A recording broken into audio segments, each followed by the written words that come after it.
Okay, let's kick things off by looking at this wildly impossible statement. I want you to really think about it for a second. I'm so hungry I could eat a horse. Now, unless you have a truly terrifying, literally superhuman appetite, you're not actually going to consume an entire equine animal for lunch. Instead, you're using our fascinating topic for today, non-literal language. Welcome to today's Explainer, where we're going to upgrade your everyday communication from dry, boring, and literal to wildly vivid and expressive. Think of this as your ultimate writer's toolkit, packed with linguistic devices we call figures of speech. Whether you're writing an essay, firing off an email, or just telling a crazy story to your friends, these tools are exactly what separate a flat recount of facts from a totally unforgettable narrative. So here's how we're building that toolkit today. First, we'll look at the power of words.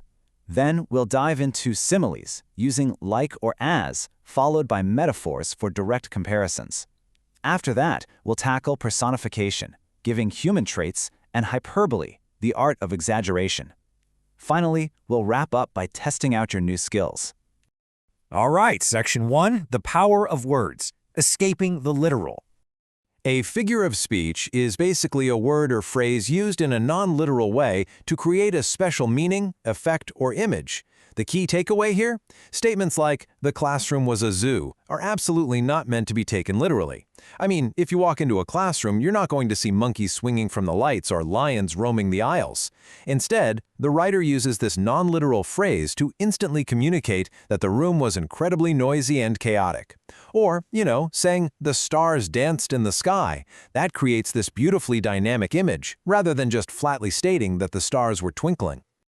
Moving right along to Section 2, similes, using like or as.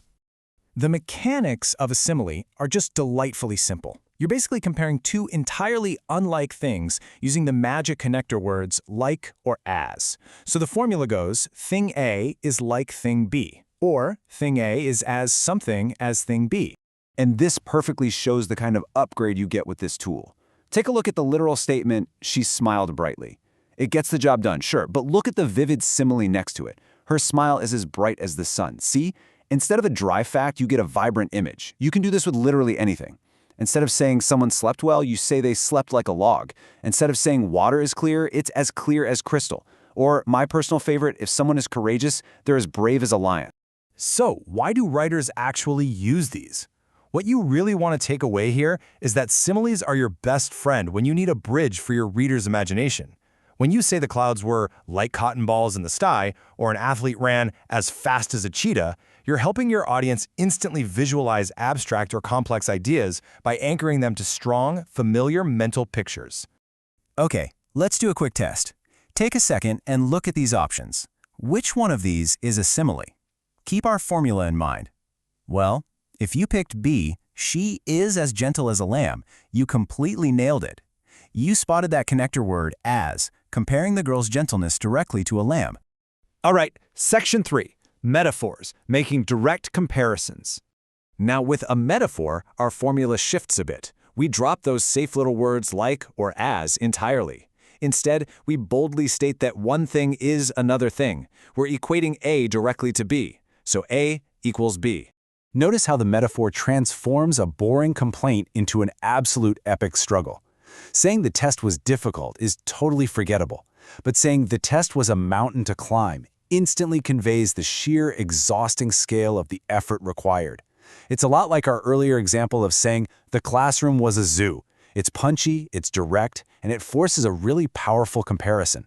What's really fascinating here is how metaphors force a deeper emotional understanding. When you say someone's voice is music to my ears, you aren't just saying you like it. You're evoking the pleasure of a beautiful melody. If you call your dependable brother a rock, you're instantly communicating strength and steadfastness. Or take Shakespeare's famous phrase, "the world is a stage." That makes us immediately understand life as a play, where people are just performing different roles. Time for another quick test. Spot the metaphor here. Read them carefully. If you chose A, "the stars are diamonds in the sky," you are spot on. Why? Because it directly equates the stars to diamonds. Option B uses the word like, which makes it a simile, our previous tool. Let's move to Section 4, personification, giving human traits. Personification is exactly what it sounds like. giving human qualities, actions, or feelings to animals, objects, or abstract ideas. Take a look at this example. The sun smiled down on us. Now, obviously, the sun is a giant ball of burning gas. It doesn't actually have a mouth to smile with. But by giving it a human action, the writer creates this beautifully warm, vivid image. Just like saying, the alarm clock shouted at me. I mean, we've all felt that exact aggressive energy from a morning alarm, haven't we? The reason this matters is that we humans inherently connect with human emotions and behaviors. So, making the thunder growl across the sky, or describing how the books waited patiently on the shelf, instantly alters the whole mood of your writing. It makes the world you're describing feel active, responsive, and completely alive. Let's see if you can spot it in the wild. Look closely at these choices and identify the human action. Yep, A is the winner here because the wind is performing the uniquely human action of singing. Option B, the room was a furnace, is actually a metaphor equating the room directly to a furnace.